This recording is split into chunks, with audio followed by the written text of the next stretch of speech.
Well, with Forza, we want to appeal to a wide range of customers, and people play the game for a lot of different reasons. Real-world tracks are compelling because people want to go out and drive the tracks that they see on TV, and famous race car drivers have driven from all around the world these exotic locations. Hockenheim in particular was a great opportunity for us to get a track in Germany and have some balance across Europe.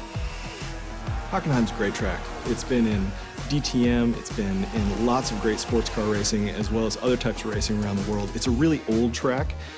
It's a very high-speed track. So it had a lot of great components for us. Hockenheim is very different from the Alps. It's in the middle of Germany, so it's one of the flattest tracks in the world. There really isn't any elevation change to the track itself. So it was just a very different experience. It's completely surrounded by trees, almost that sort of Black Forest feel, so that's something that we try to keep in mind as well. Last year, Turnton Studios traveled to Germany to capture the track to bring it to life in Forza Motorsport 4. First thing we wanted to do was drive around the track and get multiple perspectives of video for reference, and that really helps us get a good feeling for the track and help the other artists that weren't fortunate enough to come on the trip be able to get a real perspective of how things correlate to one another. My plan was to capture every square inch of this place, from the smallest details like tire skids to spherical panoramas. Between the three of us, I would estimate that we won't be leaving this track with less than 10,000 photos. We have many different techniques for capturing the track. One of them is that we lay down GPS splines.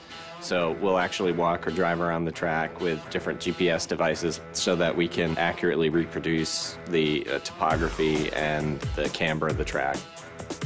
There's a guy that wears this military-grade GPS harness with his little antenna. It's sub-centimeter accurate on the horizontal and it's sub-foot accurate on the vertical, and he walks the edges of the tracks. The poor guy that has this has to walk the inner and outer loops of this circuit and then get the outer barrier so that we get the exact information of where the ribbon goes, where the curbing is, where the walls are, all the structures. Everything is inch perfect where this stuff exists, all the camber angles in the corners.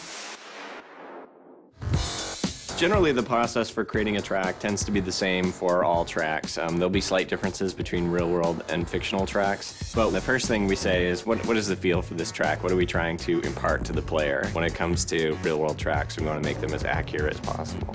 Hockenheim in particular, that comes down to the Mercedes grandstand. There's a grandstand there that's shaped like a giant C, and it dominates the entire track. It's almost like a monument to the area itself, so we put a lot of detail into it. When you do look at it, it just has this sense of presence. When we feel this is really solid, we move on to the next stage, which is your refine phase, and we start doing our textures. So basically everything is there and to a level that we would consider shippable, but may not have that extra level of sparkle that we want it to. And then we take it into the polish phase, which is where all the love comes in. We get in and we model all the little details, where we try and say, okay, at this point, we know a lot of people are going to hit this corner, so we're actually going to scuff this corner up a little bit so that it's got a little bit of that character to it. For the ultimate test, we'll bring in pro race drivers, guys like Gunnar Jeanette, who've actually raced on a lot of these tracks, to give us his feedback. Because it can be inch perfect, but he can be like, you know, I use this brake marker, this rubber strip, right before the curbing on this, and then I turn, and this seems like it's happening just a little bit late, or this bump isn't quite bad enough. This upsets my car when I go in over here.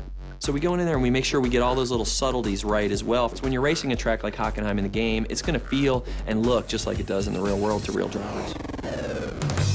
We've measured, we've filmed, and we've photographed. It's time to take all of that source material and bring it to life. Here it is in all its glory in Forza Motorsport 4. It's Hockenheim.